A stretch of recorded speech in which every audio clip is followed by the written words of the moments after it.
Imagine holding the most powerful computer in the world in the palm of one hand. No keyboard to detach, no heavy glass to balance against your lap, just pure, unadulterated performance that disappears into your jacket pocket. For over a decade, the tech world has looked at the iPad mini as the forgotten child of the Apple family. It was the device that received updates whenever Apple felt like it, often languishing with old processors and dated designs while its bigger brothers, the Pro and the Air, took all the glory. But something shifted.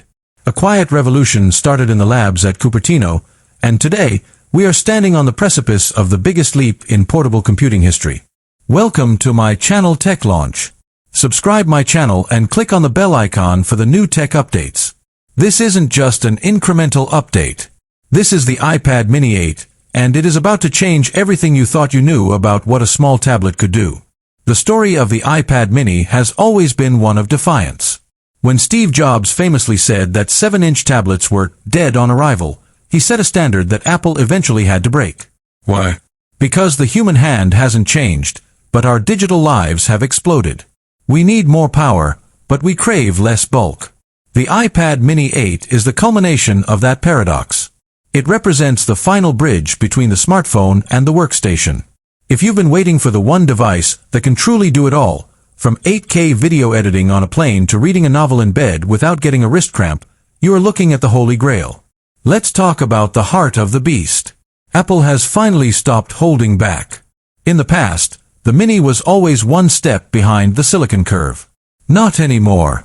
The iPad mini 8 is rumored to skip the line, moving directly into the realm of the M-series chips that were once reserved for MacBooks. Imagine an M4 or even an M5 chip packed into a chassis that weighs less than a can of soda. We're talking about thermal dynamics that shouldn't be possible.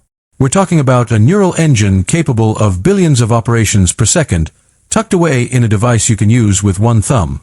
This power isn't just for show.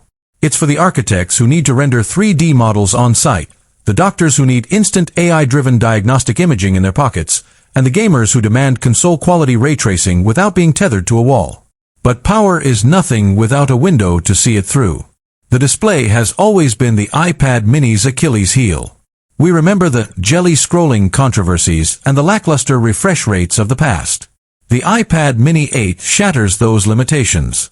We are finally seeing the transition to tandem OLED technology. This isn't your standard screen. This is 2 layers of organic light-emitting diodes working in perfect synchronization to provide brightness levels that rival the sun and blacks that are deeper than the void of space. When you watch a movie on this device, the borders disappear. The colors aren't just vivid, they are accurate to a degree that professional colorists can trust. And yes, the wait is over. Promotion is here. 120 Hz of butter-smooth scrolling that makes every interaction feel like you're touching the software itself. Why does this matter so much? Because the Mini 8 is positioning itself as the Pro Mini. For years, users have begged for a Pro version of the smallest iPad. They wanted the quad speakers, the Thunderbolt port, and the Stage Manager support. Apple has listened, but they've done it with a twist. They realized that the Mini isn't just a smaller iPad, it's a different category of tool. It's the field notes of the